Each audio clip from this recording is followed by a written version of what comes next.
आज हम लोग देखेंगे सेकेंड लॉ ऑफ इलेक्ट्रोलाइसिस। तो हेडिंग लगा दीजिए Faraday's second law of electrolysis. ठीक है, तो फर्स्ट लॉ में हम लोग क्या पढ़े थे कि जितना देर तक आप किसी इलेक्ट्रोलिटिक सोल्यूशन में चार्ज पास करेंगे उतना ही मास कैथोड पे डिपॉजिट होगा या एनोड के पास लिबरेट होगा। अगर करंट रोक देंगे तो मास जो बन रहा है वो रुक जाएगा। यानी वहां से एक फॉर्मूला आया था W directly proportional to Q या W बराबर Z इंटू Q, जहां पे Z क्या था इलेक्ट्रोकेमिकल इक्विवेलेंस या प्रोपोर्शनलिटी कांस्टेंट, W क्या है मास डिपॉजिटेड या मास लिबरेटेड, Q क्या है चार्ज पास इनटू इलेक्ट्रोलिटिक सॉल्यूशन। चार्ज क्या होता है, चार्ज होता है आपका करेंट इनटू टाइम। तो यहां से अपने पास आया, और एक फैराडे चार्ज का मतलब क्या होता है 96500 कूलम। बात समझ में आ रहा है। तो एक टर्म पढ़ेंगे पहले हम लोग करंट इफिशियंसी। हेडिंग लगाइए करंट इफिशियंसी।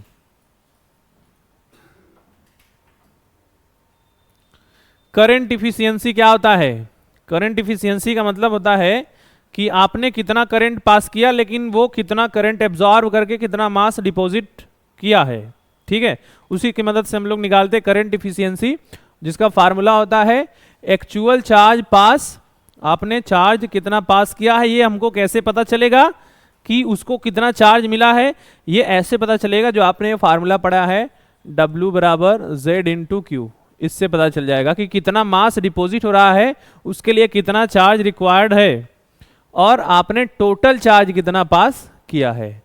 एक्चुअल चार्ज कैसे बताएंगे, यहां से ये Q से निकाल लेंगे कि मास कितना डिपॉजिट हुआ था, तो कितना चार्ज चाहिए था या उसको कितना चार्ज मिला है कि इतना ग्राम मास बना है, लेकिन आपने एक्चुअल में कितना चार्ज अप्लाई किया था। ठीक है, तो चलिए इस क्वेश्चन से समझते हैं। पहले आप लोग ये फार्मूला कॉपी कर लीजिए।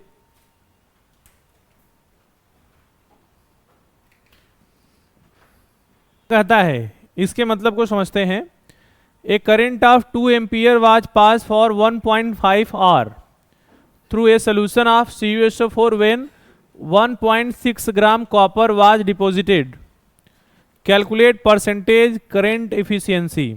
तो चलिए देखते हैं। सबसे पहला काम क्या करना है, जो डेटा गिवन है उसको देखिए। अपने पास करंट कितना दिया है, करंट यानी I का वैल्यू दिया है कितना 2 एम्पियर।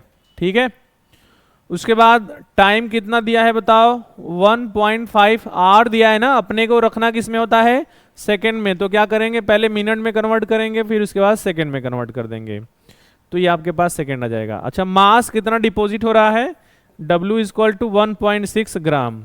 ठीक है, बोल रहा है calculate mass percentage calculate percentage current efficiency, sorry. तो बताओ आप क्या करोगे, यहां से आप करोगे कि सर आप 2 एम्पियर Q का वैल्यू निकाल लो पहले। यहां से Q का वैल्यू कितना आएगा बताओ, Q का वैल्यू आएगा I इंटू टी। कितना आएगा I इंटू टी। तो Q बराबर आ जाएगा, इधर हम निकाल लेते हैं अलग से। I का वैल्यू कितना दिया है 2 गुड़े 1.5 इंटू 60 इंटू 60, तो ये तो हो गया 3। तो 3 गुड़े 60 गुड़े फिर से 60, तो 180 गुड़े आप ऐसे कर सकते हो, कितना आएगा 180 गुड़े 60 या 18 गुड़े 6 करो पहले, कितना रहा है 10800। ये Q का वैल्यू आया कि आपने कितना चार्ज पास किया है बताओ 1.5 आवर्स के लिए 2 एम्पियर करंट पास किया था किसमें और कॉपर सल्फेट सोल्यूशन में, लेकिन बना कितना है बच्चों 1.6 ग्राम कॉपर वाज डिपॉजिटेड। तो W बराबर ये क्या होता है E/F into I into T. तो यहां से देखो करंट निकालो, आप यहां से करंट निकाल लो, तो यहां से आएगा 1.6 बराबर E का वैल्यू कितना ले बताओ। कॉपर के लिए E का वैल्यू क्या होगा, कॉपर के लिए E का वैल्यू होगा इसका एटॉमिक मास 63.5 बटे इसका एन फैक्टर कितना होगा 2, यानी 31.75 के आसपास यही आएगा। तो 31.75 by 96500 into I into time. Time कितना लिया गया है बताओ? 1.5 इंटू 60 इंटू 60। ये यहाँ से आप करंट निकालो, सॉल्व करके बताओ कितना रहा है एक बार। अच्छा पहले इतना करिए, बता रहे हैं आप, सिर्फ ये करिए क्योंकि वहाँ पर भी चार्ज है ना, तो ये Q है ना, तो आप यहाँ पर भी क्या निकालेंगे? Q निकालिए। यहाँ पर भी क्या निकालेंगे? Q। तो यहाँ पे Q बराबर आएगा W इंटू एफ बाई क्या आ जाएगा? E। ठीक है, तो ये आएगा 1.6 इंटू 96,500 बटे E का वैल्यू कितना आएगा? 31.75। एक बार इतना करके देखिए कितना रहा है Q, क्योंकि यहाँ पर भी चार्ज है और वहाँ पर भी चार्ज है।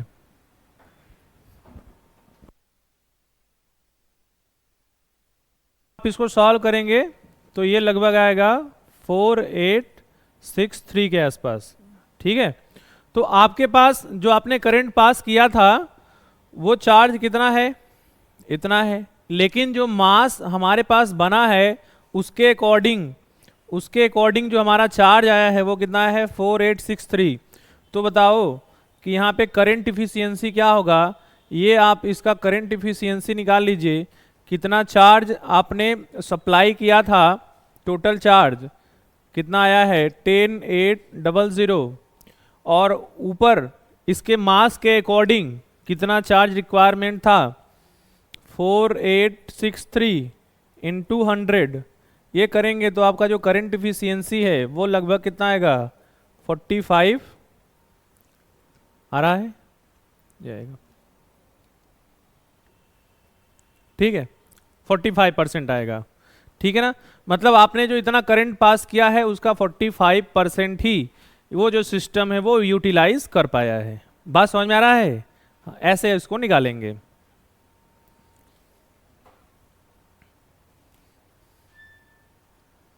आगे चले, कॉपी करेंगे? कॉपी कर रहे हैं कि आगे चले? लिख लीजिए।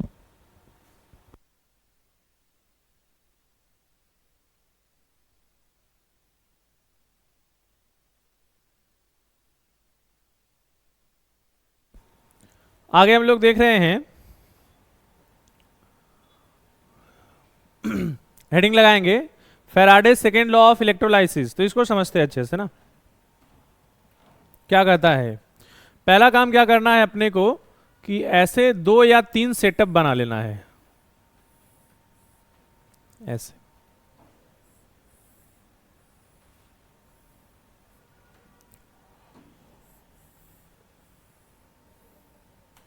बना लिए, और तीनों में क्या करना है कि अलग अलग सॉल्यूशन फिल कर देना है।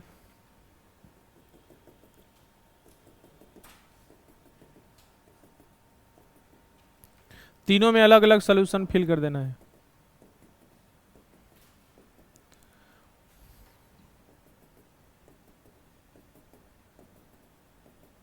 ठीक है, अब जो यहां पे सॉल्यूशन फिल किए हैं उसी का आप क्या करेंगे? इलेक्ट्रोड लगा देंगे।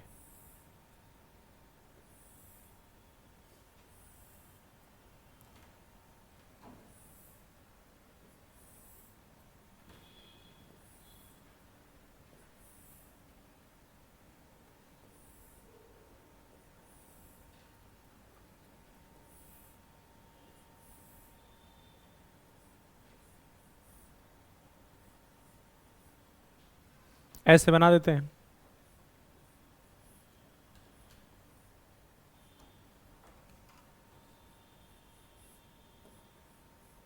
ऐसे तो अपने पास आया एक पॉजिटिव और एक negative.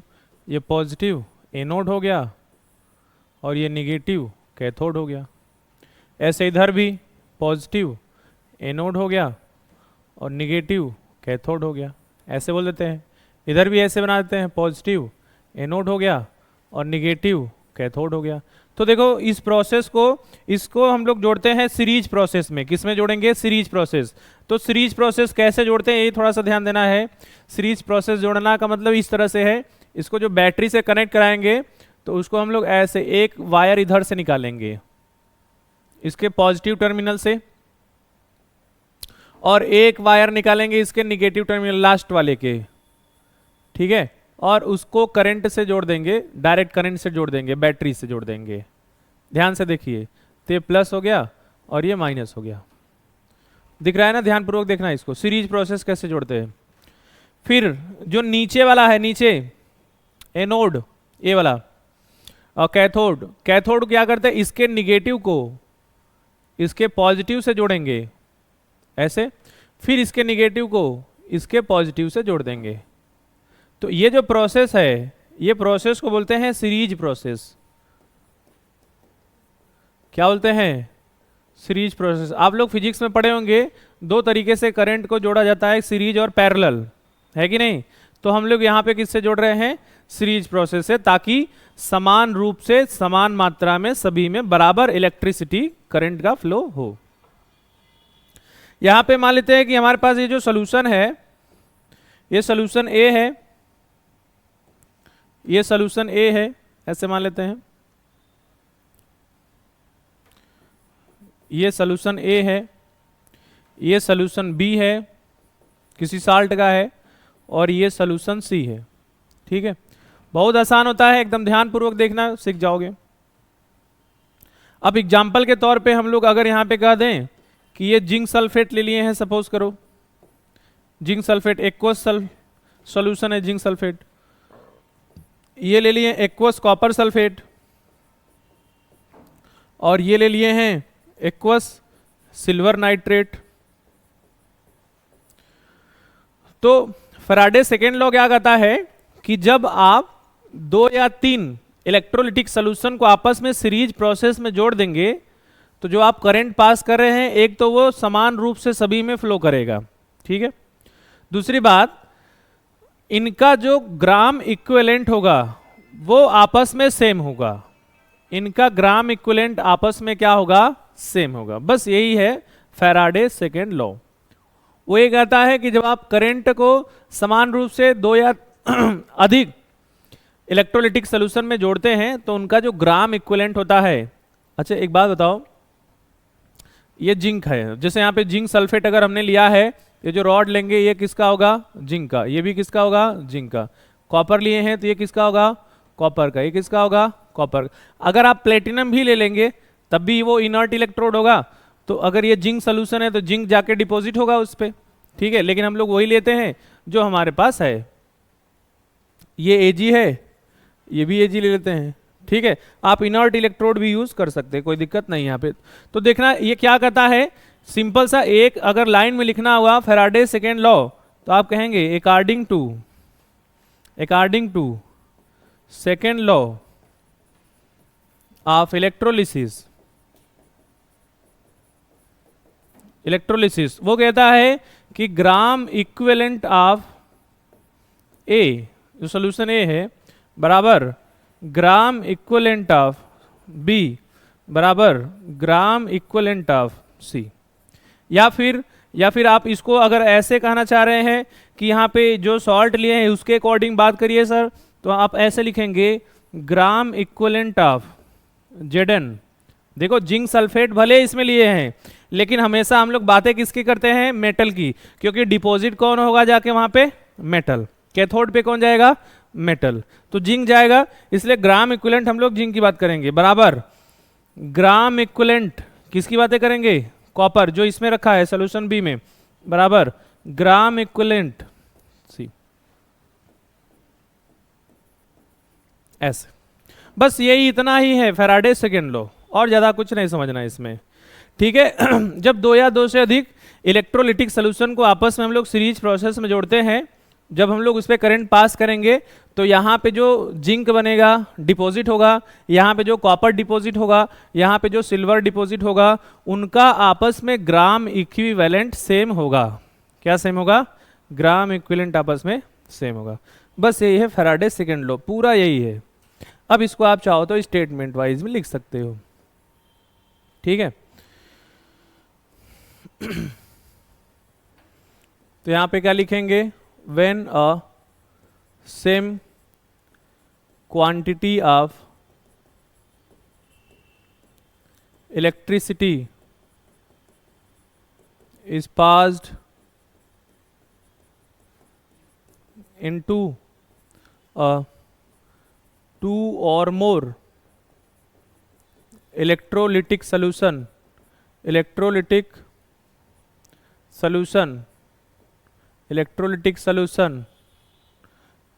then their gram equivalents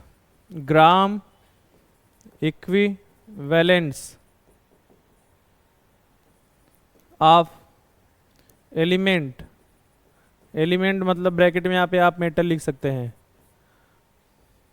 are same, या फिर आप इसको लिख सकते हैं ऐसे, ग्राम इक्विवेलेंट्स आर सेम, डिपॉजिटेड और लिबरेटेड कर देते हैं, liberated at their respective electrode,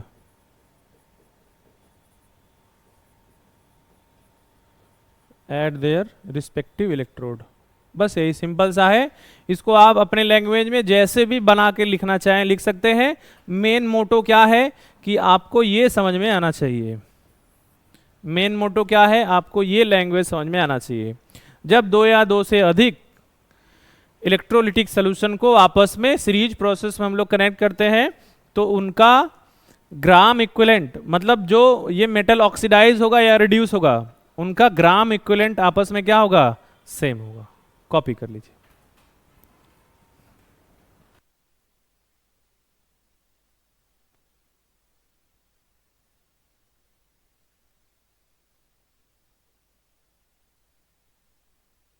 आगे देखते हैं हम लोग। जैसे पहला क्वेश्चन है ए डायरेक्ट करंट डिपॉजिट। अच्छा ये तो क्वेश्चन हम लोग करा चुके हैं, नहीं? कितना आया था इसका उत्तर? यही है। कितना आया था? 4 पॉइंट। ये क्वेश्चन अभी हम लोग करा चुके हैं। ये आप लोग ट्राई करिए इसको। एग्जैक्टली 0.2 मोल इलेक्ट्रॉन्स पास थ्रू। 0.2 मोल इलेक्ट्रॉन का मतलब क्या हो गया? 0.2 फैराडे। ठीक है। 2 electrolytic cell in series containing copper sulphate and zinc sulphate respectively, how many grams of each metal will be deposit at the respective electrode and 2 cell. देखो एक बार try करो, देखो कितना रहा है।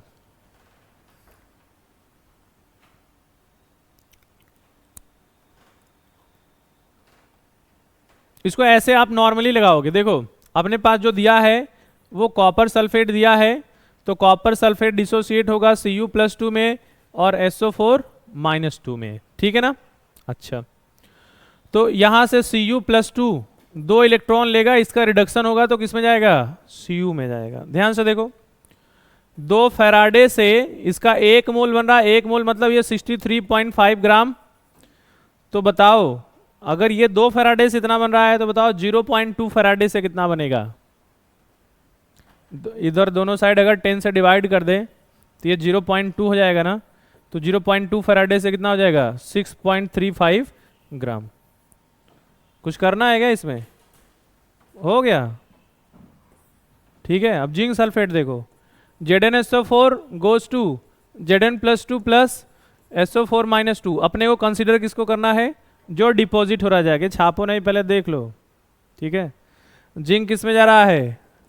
Taking 2 electron. आपको अपने से आना चाहिए। ठीक है। ऐसे 2 फैराडे से 1 मोल। 1 मोल बताओ जिंक का मास कितना होता है? 1 मोल जिंक का मास, अरे जो इसका एटॉमिक मास होगा वही ना होगा, 65। कितना? 65। तो बताओ 10 से डिवाइड कर दोगे तो 0.2 मोल इलेक्ट्रॉन दिया है ना अपने को। मैं बार बार 0.2 क्यों ले रहा हूं? क्योंकि 0.2 मोल इलेक्ट्रॉन का मतलब क्या हो गया? 0.2 फैराडे।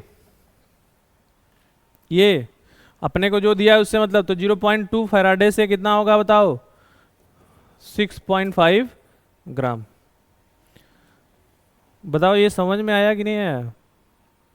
समझ में आया? यहाँ पे दिया था 0.2 मोल इलेक्ट्रॉन का मतलब क्या हो गया 0.2 फेराडे। आप इस इक्वेशन को जब बनाओगे तो कहोगे 2 फेराडे से 1 मोल बन रहा है। 2 फेराडे से 1 मोल का मतलब होता है उसका एटॉमिक मास। एटॉमिक मास कितना है 63.5। तो 0.2 फेराडे से कितना हो जाएगा 6.35 ग्राम बनेगा कॉपर। कहोगे 2 फेराडे से 65 ग्राम बन रहा है, 65 ग्राम। एटॉमिक मास ऑफ कॉपर कितना होता है 63.5 ग्राम पर मोल होता है किसी का एटॉमिक मास। ग्राम पर मोल मतलब 1 मोल में उतना ग्राम। और ऐसे जिंक का कहोगे तो 65 ग्राम पर मोल। मोल 1 मोल में 65 ग्राम। 1 मोल में कितना 65 ग्राम। तो अपने पास अगर 1 मोल जिंक है तो उसका एटॉमिक मास कितना होगा 65 65। तो बताओ 2 फेराडे में 65 ग्राम मिल रहा है तो 0.2 फेराडे में कितना मिलेगा 6.5 ग्राम। कॉपी करो।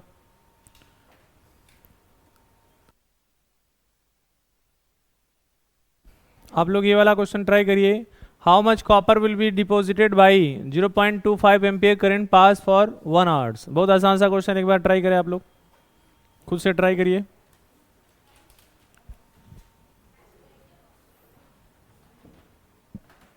कैसे करेंगे इसको, ऐसे एम्पियर दिया है, आई का वैल्यू कितना 0.25 और टाइम दिया है कितना 1 घंटा, तो मिनट हो गया और सेकंड हो गया 3600 सेकंड हो गया।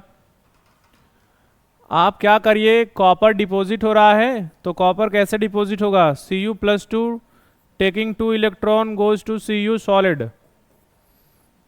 अगर 1 मोल कॉपर डिपॉजिट हो रहा है तो कितना इलेक्ट्रॉन रिक्वायरमेंट है 2 मोल इलेक्ट्रॉन। 2 मोल इलेक्ट्रॉन से 1 मोल कॉपर बन रहा है। 2 मोल इलेक्ट्रॉन का मतलब क्या हो गया 2 फेराडे। 2 फेराडे से 1 मोल कॉपर का एटॉमिक मास 63 ग्राम बन रहा है। 2 फेराडे से 63 ग्राम बन रहा है। अब जो आपको दिया गया है इससे आप चाहे तो फेराडे निकाल लो, चाहे तो आप कूलाम निकाल लो। आप इससे चार्ज निकालोगे तो चार्ज बराबर आएगा I इंटू टी 0.25 इंटू 3600। ये क्या आएगा कूलाम हो जाएगा, है कि नहीं, या 36 गुणे 25 कूलाम 25 इंटू 36 कूलाम हो जाएगा। तो आप कहोगे कि यहाँ पे 2 फेराडे का मतलब क्या होता है 2 फेराडे मतलब 2 इंटू 96500 कूलाम से 63 ग्राम मिल रहा है। तो 1 कूलाम से कितना मिलेगा बताओ, 1 कूलाम से मिलेगा 63/2 इंटू 96500, इतना ग्राम मिल जाएगा। तो अपने पास 1 कूलाम तो नहीं है, कितना कूलाम है 25 इंटू 36, मल्टीप्लाई कर लेना इसको। तो इतने कूलाम से कितना ग्राम मिलेगा, तो दोनों साइड मल्टीप्लाई कर देना 63 into 36 into 25 divide by 2 into 96500, इतना ग्राम मिलेगा। तो ये कूलाम कितना है 25 इंटू 36, तो ये जो वैल्यू आएगा आपका कितना आएगा लगभग 0.3 के आसपास। तो 0.3 इसमें कौन है 0.294, ठीक है, ये आपका उत्तर आएगा। तो पहले हम लोग क्या करेंगे, जो कॉपर डिपॉजिट हो रहा है तो हम देखेंगे कि इसका नेचुरल इक्वेशन क्या कहता है। 2 मोल फेराडे से 1 मोल कॉपर बन रहा है, यानी 2 फेराडे से 2 मोल इलेक्ट्रॉन से 1 मोल कॉपर, 2 फेराडे से 63 ग्राम, यानी इतने कूलाम से 63 ग्राम। तो 1 कूलाम से कितना ग्राम, फिर इतना जो अपने को दिया हुआ है इतने कूलाम से कितना ग्राम बनेगा। तो पहले 1 से निकाल लेंगे फिर इतने से निकाल लेंगे। बात समझ में आ रहा है, ठीक। जैसे ये है, ये भी आसान सा क्वेश्चन है, इस पे हम लोग पहले भी प्रैक्टिस कर चुके हैं। क्या क्वेश्चन कह रहा है, डेंसिटी ऑफ कॉपर इतना दे दिया है, find out the number of coulomb of electricity needed to plate an area of 10 centimetre and 10 centimetre to a thickness of इतना centimetre using copper sulphate solution as an electrolyte. बताओ हो जाएगा कि नहीं हो जाएगा, एक बार ट्राई करो। हिंट मैं कर दूं आपको, देखो डेंसिटी दिया है और वॉल्यूम में इतना लंबा चौड़ा जो दिया है ना, एरिया दिया है, थिकनेस दिया है, तो ये वॉल्यूम आ जाएगा एरिया इनटू थिकनेस। और मैंने बताया क्या, आप एक तो यूनिट से भी सीख सकते हो। वॉल्यूम का यूनिट क्या क्या होता है, सीसी होता है, सेंटीमीटर क्यूब होता है, एमएल होता है, लीटर होता है, जो चीज़ आप लोग जानते हो। तो सेंटीमीटर क्यूब बनाने के लिए क्या करना होगा, इन तीनों को आपस में मल्टीप्लाई कर देना होगा। तो वॉल्यूम आएगा 10 × 10 × 10⁻², ये हो जाएगा सेंटीमीटर क्यूब, ये कट गया, ये वॉल्यूम बराबर आएगा 1 सेंटीमीटर क्यूब। तो वॉल्यूम आ गया, मास आ जाएगा, मास बराबर होता है volume into density, volume 1 centimetre cube, और इधर दिया है 8.94 ग्राम पर सीसी। सीसी और बोतल एक ही होता है, ये सीसी बराबर 1 सेंटीमीटर क्यूब, ठीक है। तो ये कट गया, क्यूबिक सेंटीमीटर और ये सेंटीमीटर क्यूब, तो ये ग्राम में मास कितना आएगा आपका, 8.94 ग्राम आ गया। ये डब्लू है, डब्लू मतलब मास, मास मतलब वेट, वेट आ गया। और आपको निकालना क्या है, कूलम चार्ज निकालना है। तो W बराबर क्या आता है, Z इंटू क्यू, जेड का मतलब होता है E/F इंटू क्या, Q, Q कूलम इसमें निकालना है, तो आप निकाल सकते हैं। सॉल्व करके देखिए कितना रहा है।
इस क्वेश्चन को कैसे करेंगे, एग्जैक्टली 0.4 फैराडे इलेक्ट्रिक चार्ज पास। तो जो चार्ज पास किया जा रहा है,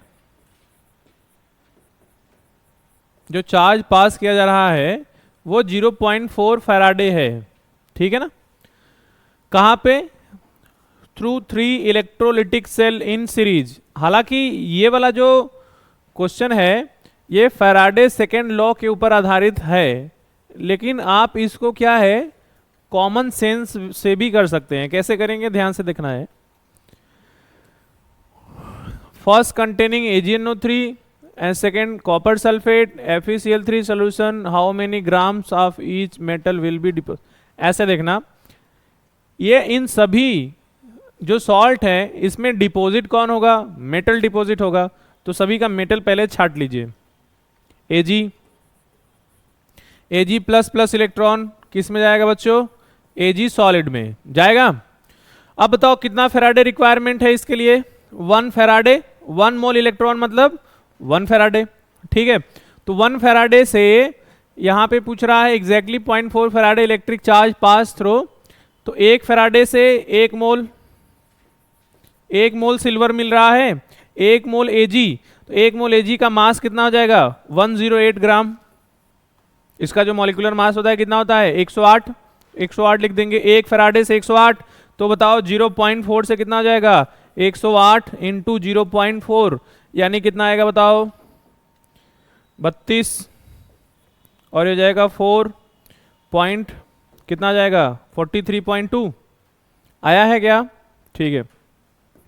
पहला हो गया। दूसरा बताओ, दूसरा CuSO4। तो CuSO4 में से Cu छाट लो, Cu plus 2 plus 2 electron goes to किसमें, Cu सॉलिड में, है ना।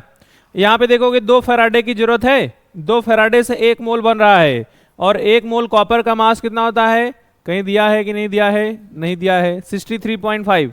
कितना 63.5, ये उसका एटॉमिक मास होता है ना कॉपर। तो 2 फेराडे से इतना, तो बताओ 1 फेराडे से निकालोगे, फिर उसके बाद 0.4 फेराडे से निकालोगे, फिर कहोगे कि 2 फेराडे से कॉपर के लिए बात कर रहे हैं, कहोगे 2 फेराडे से 63.5 ग्राम। तो बताओ 1 फेराडे से 63.5 बाई 2 और 0.4 फेराडे से 63.5 बाई 2 इंटू क्या कर दोगे 0.4, बताओ कितना आएगा 2 हो जाएगा 0.2। तो 5 दूना 10, ये कितना आएगा 5 दूना 10 0, और ये 6 और ये 12, तो 12.6 आ रहा है क्या, आ रहा है, ठीक है। तो ये 2 खत्म हो गया। तीसरा क्या बचा है FeCl3 में, बताओ Fe पे कितना चार्ज है, FeCl3 में Fe पे कितना चार्ज है बताओ +3। तो यहाँ पे लिखोगे Fe +3 taking 3 electron and goes to Fe solid. ऐसे रिडक्शन हो रहा है ना, डिपोजिशन ऐसे ही ना होगा, ठीक है। फिर आगे क्या कहोगे, आगे कहोगे कि सर ये 3 मोल इलेक्ट्रॉन मतलब 3 फेराडे से 1 मोल बन रहा है। 1 मोल आयरन कितना, आयरन का एटॉमिक मास 56 ले लेंगे, तो 1 मोल मतलब 56 ग्राम हो जाएगा। 3 फेराडे से 56 बताओ डायरेक्टली कर दे, तो 0.4 फेराडे से कितना हो जाएगा 56 बाई 3 इंटू 0.4। बताइए उत्तर कितना आएगा, चलो मिला लेते हैं। कितना आया है 43.2। पहला वाला सही है क्या, 12.7, तो 12.6 आया है, इतना ही आएगा ना, 7 कहाँ से आएगा, 12.6 ही आएगा। अच्छा अच्छा अच्छा अच्छा अच्छा अच्छा, सही करे। यहाँ पे 10 का 1 कैरी रहेगा तो हो जाएगा 12.7, 7.47 कितना आया 7.47, ठीक है। अभी सही है, ठीक। ये वाला मैंने कल हिंट कर दिया था, ठीक है, कैसे करना था इसको। एम्पियर दिया है अपने को, और ये निकल जाएगा, ठीक है। 208 लीटर आया है क्या, ठीक है। ये वाला भी मैंने हिंट किया था, वाट बराबर होता है एम्पियर इंटू वोल्ट, तो एम्पियर निकल जाएगा। वाट बराबर क्या होता है, एम्पियर इंटू वोल्ट। तो अपने को एम्पियर निकालना है तो क्या कर देंगे, वाट अपान वोल्ट। क्या कर देंगे, वाट अपान वोल्ट। यहां से एम्पियर आ जाएगा, वाट दिया है वोल्ट दिया है, सॉल्व कर लेंगे ना। क्या फार्मूला लगाएंगे, W भी equal to E I T by F. ये लगा के आप लोग ये सॉल्व कर सकते हैं। कितना उत्तर आया था, हाँ 19 ग्राम। सभी लोगों का आया है, ठीक है। ये वाला, इससे आप पहले वॉल्यूम निकालेंगे, ठीक है। तीनों को आपस में मल्टीप्लाई कर लीजिए, वॉल्यूम आ जाएगा। वॉल्यूम इंटू डेंसिटी कर देंगे तो क्या आ जाएगा, मास। बात समझ में आ रहा है, आया है सभी का। ये वाला उत्तर कितना आया, बी वाला, गुड। सभी लोगों का आया है, नहीं आया, कैसे करेंगे, when quantity of electricity pass through copper sulphate solution. तो कॉपर सल्फेट में कॉपर +2 को छांट लीजिए, 2 इलेक्ट्रॉन खाएगा और कॉपर सॉलिड में जाएगा। 0.16 ग्राम कॉपर गेट डिपॉजिटेड। तो बताओ 2 फैराडे से 1 मोल मतलब 63.5 ग्राम बन रहा है। तो 1 ग्राम बताओ कितने से डिपॉजिट होगा, 1 ग्राम डिपॉजिट होगा कितने से बताओ, 2/63.5। तो अपने पास ग्राम कितना आया है, 0.16। तो दोनों साइड 0.16 से मल्टीप्लाई कर दो, 0.16 से इतना फैराडे रिक्वायरमेंट होगा, इतना फैराडे। और फैराडे का वैल्यू रख देना 96,500 कूलम। क्या, अच्छा 64 दिया है, बहुत अच्छी बात दिया है। तो हटा ही देंगे हम यहाँ पे रख देंगे 64 और यहाँ पर भी रख देंगे, थोड़ा सा कैलकुलेशन आसान हो जाएगा। क्या, कैलकुलेशन भी आसान हो जाएगा, 64 रख देंगे, यहाँ पे दिया है, ठीक है। तो इतना फैराडे आया। आगे क्या बोलता है, if the same quantity of electricity pass through acidulated water then the volume H2 liberate. बताओ H2 कैसे लिबरेट होगा, जब वाटर का ऑक्सीडेशन होगा कि रिडक्शन, वाटर का जब रिडक्शन होता है तो क्या बनता है, H2। तो H2O का reduction get converted to H2 और OH माइनस आयन प्रोड्यूस करेगा। 2 2 2 4, यहाँ पे कर देते हैं 2, यहाँ पे कर देते हैं 2। तो 2 फैराडे से 1 मोल बन रहा है। ऐसा करो ना, इन दोनों का ग्राम इक्विवेलेंट सेम कर दो, इन दोनों का क्या सेम कर दो, ग्राम इक्विवेलेंट।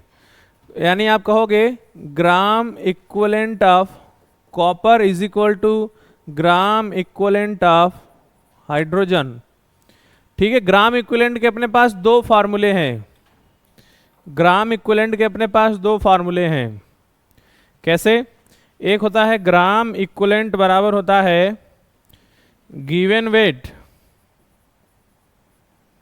अपान इक्विवेलेंट वेट, बोलिएगा, होता है। और इक्विवेलेंट वेट क्या होता है, इसको हम ऐसे लिख सकते हैं, इक्विवेलेंट वेट किसका लेंगे, कॉपर का। तो गिवन वेट कितना दिया है, 0.16 दिया है ना, बटे कॉपर का इक्विवेलेंट वेट कितना आ जाएगा, 64 बाई उसका एन फैक्टर 2, कितना आ जाएगा ये 32। तो 32 आ गया। तो एक आ गया ग्राम इक्विवेलेंट ऑफ कॉपर, आपके पास आया 0.16 बाई 32। और 1 ग्राम इक्विवेलेंट का फार्मूला होता है मोल इंटू एन फैक्टर। क्या होता है, मोल इंटू एन फैक्टर। हालांकि ये आया इसी से है, उसी से आया है फार्मूला, कोई नया थोड़ी ना है, ठीक है। तो यहां पे आया 0.16 बाई 32, ग्राम इक्विवेलेंट निकाल दिया कॉपर का और ग्राम इक्विवेलेंट निकाल दो हाइड्रोजन का। तो मोल इंटू एन फैक्टर कर दो, यानी moles of hydrogen into n factor बताओ कितना ले, कितना लिखा है, पर मोल हाइड्रोजन के लिए कितना है, तो ये हो जाएगा 2। बात समझ में आ रहा है। तो ये वैल्यू सॉल्व करोगे तो मोल्स आएगा, मोल्स ऑफ हाइड्रोजन आएगा 0.16 बाई 32 इंटू 2, ठीक है। अब बताओ मोल बराबर वॉल्यूम कैसे निकालते हैं। मोल बराबर होता है वॉल्यूम अपान 22.4 लीटर। तो ये वैल्यू उठा के यहाँ पे रख देते हैं, यानी वॉल्यूम अपान 22.4 लीटर बराबर हो जाएगा 0.16 बाई 32 इंटू 2। सॉल्व करेंगे v is equal to 0.16 into 22.4 by 32 into 2 है ना। सॉल्व करके देख लीजिए कितना रहा है। ये काट देंगे 16, ये काट देंगे 11.2, 2 से काट देंगे। ये बताओ कितनी बार जा रहा है, 100 बार। कितनी बार जा रहा है, 100 बार। ये इसको काटोगे तो ये आएगा आपका 5.6 बाई 100, 0.0 आया ना। तो वॉल्यूम आया 0.056, 0.0 नहीं, कितना रहा है 0.0056 क्या लीटर। लेकिन अपने को लीटर तो दिया नहीं है, अपने को क्या दिया है, सेंटीमीटर क्यूब। तो 1 लीटर बराबर होता है 1000 सेंटीमीटर क्यूब। कितना होता है, 1000 सेंटीमीटर क्यूब। ये गलत है, एक ही जीरो रहेगा, ठीक है ना। तो यहाँ से वॉल्यूम आ जाएगा आपका, वॉल्यूम आ जाएगा बच्चों कितना, 56 सेंटीमीटर क्यूब। ऐसे आएगा, देख लो। कॉपी करना है किसी को, समझ में आ गया, ठीक।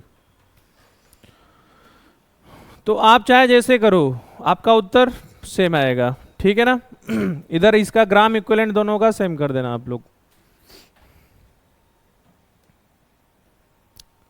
Number of Faraday required to generate 1 gram atom. 1 gram atom का मतलब क्या हो गया, 1 मोल।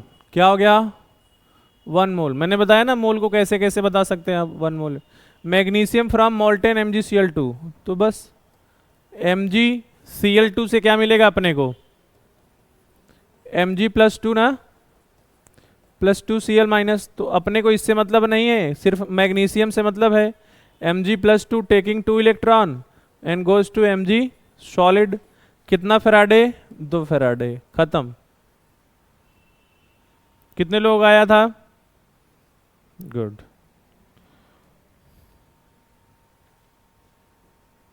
ए direct current deposit 54 gram silver. कितने लोग आया है, कम आया है, क्या दिक्कत है बताओ। डायरेक्ट करंट तो डिपॉजिट ही किया जाता है 54 gram silver during electrolysis. Much aluminium, aluminium how much aluminium. अच्छा अच्छा अच्छा अच्छा। अभी जैसे ये क्वेश्चन हो गया और जो पीछे एक बताए हैं, ठीक है, ये फैराडे सेकेंड लॉ पे है, फैराडेज सेकेंड लॉ पे है, ठीक है ना। तो डायरेक्ट लिया जाएगा। अच्छा आगे, ठीक है। तो आज हम लोग देखेंगे Faraday second law of electrolysis, ठीक है।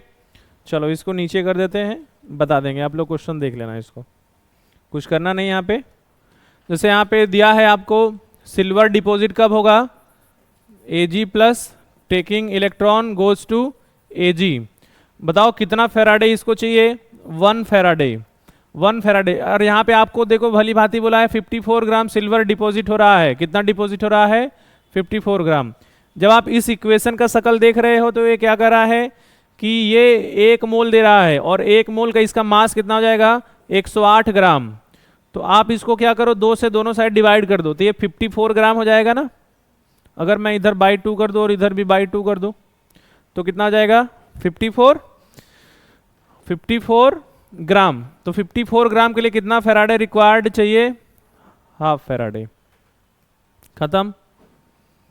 कैसे खत्म, वो बोला है कि सेम करंट पास किया जा रहा है। How much aluminium would be deposited from aluminium chloride. तो बताओ एल्यूमिनियम क्लोराइड +3 होगा, एल्यूमिनियम AlCl3, एल्यूमिनियम पे चार्ज कितना होता है, Al+3 taking 3 electron and goes to किसमें, Al। तो ये बताओ 3 फैराडे से 3 फैराडे से 1 मोल, 3 फैराडे से कितना, 1 मोल मतलब 27 ग्राम। 3 फैराडे से, बोलो 1 फैराडे से कितना ग्राम होगा, 9 ग्राम होगा। तो अपने पास फैराडे कितना है, आधा, आधा फैराडे से कितना होगा 9/2, यानी कितना हो गया, देखो बताओ कहीं कठिन लग रहा हो आपको, कैसे किया फिर से देख लो। डायरेक्ट करंट पास किया जा रहा है, 54 ग्राम सिल्वर मिल रहा है। तो हम इस इक्वेशन को देखेंगे, कहेंगे कि सर यहाँ पे 1 मोल से तो अपने को 108 ग्राम मिल रहा है। 1 मोल इलेक्ट्रॉन मतलब 1 फैराडे से 108 ग्राम मिलता। जब आप 1 फैराडे करंट पास करेंगे तो कितना मिलेगा, 108 ग्राम। लेकिन आपको सिल्वर कितना मिल रहा है, 54 ग्राम। तो 54 ग्राम सिल्वर कितने करंट ऑफ फैराडे से मिलेगा, आधा फैराडे से। और वो कह रहा है कि सर जब आप आधा फैराडे मतलब सेम अमाउंट ऑफ करंट इसमें पास करेंगे तो कितना मास मिलेगा। सेम करंट तो यही ना होगा, आधा फैराडे। तो जब आप एल्यूमिनियम क्लोराइड पे आधा फैराडे करंट पास करेंगे तब आपको मास कितना मिल रहा है, 4.5 ग्राम। बोलो बात समझ में आया कि नहीं आया, समझ में आया, समझ में आया, कोई तकलीफ किसी को।